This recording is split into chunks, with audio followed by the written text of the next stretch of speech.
Peace, peace, peace, everybody. Welcome to the Remix Morning Show. We are back on these YouTube streets after a week-long hiatus.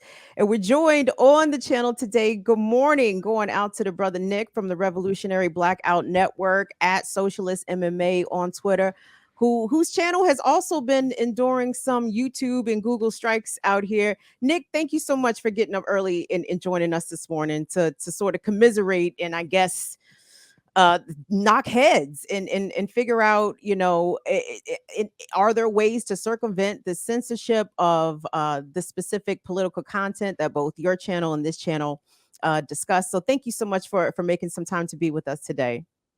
Yeah, Right it's, on. it's Welcome. great to see that you guys are back. It's great to see that Black Power media is back because when you look at the current independent media landscape, there's Revolutionary Blackout and there's Black Power media leading the way for Black revolutionary voices.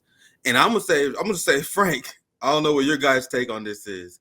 I don't think it's a coincidence that one of the two largest, I don't got an encyclopedia in my head, but I'll just say two of the largest black left networks are facing strikes over nonsense. So it's great to see you guys back and doing your damn thing because I love the content that you guys put out on the channel.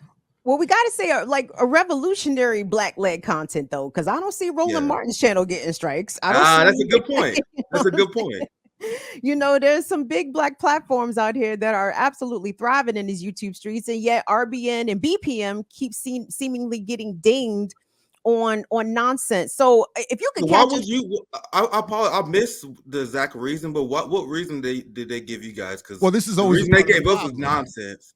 So the closest. So I did get into a chat with it was for our hate awards, which is a holdover from old radio, where we for us old radio, which was a satirical look at everything that prevents Black revolution. So making fun of people and I did find somebody from Google early one morning because I admit I was losing sleep over it. I was pissed, so I was up at Yeah, like I was 1:30, 2 in the livid. morning. Yeah, and I found somebody in the chat. I got somebody in one of those help chats, and I was like, "What's up?"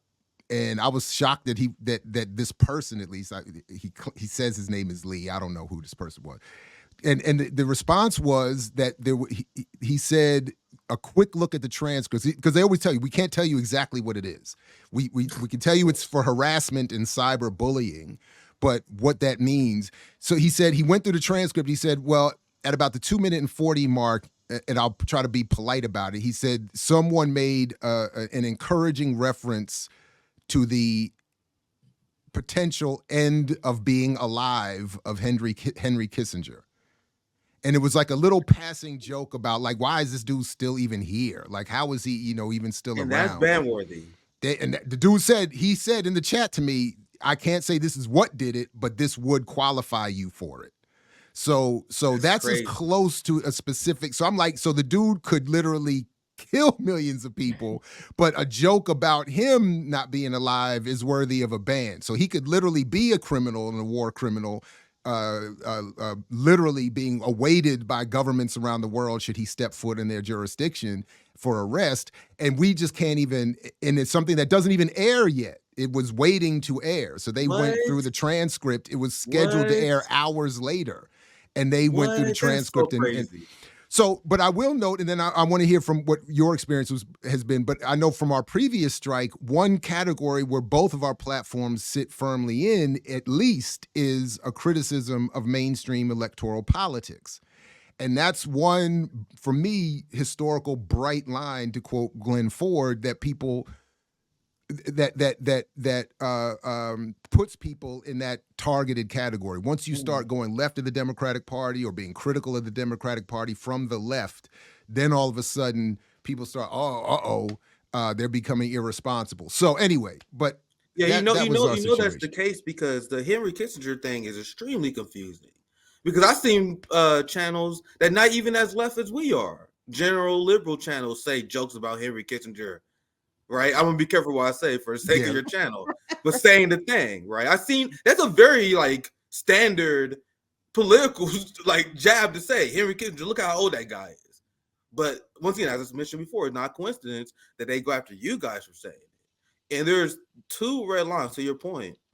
there's two primary red lines that you can't cross. You can sound as radical, you can bash Joe Biden, you can do whatever you want. There's two lines you can't cross. You can bash Joe Biden Democrats till the cows come home. But if you tell people to vote for them, as you mentioned, every 2 years, they don't care. They don't care if you make fun of Joe Biden. They don't care if you make fun of Hillary Clinton. They don't even care if you call out AOC.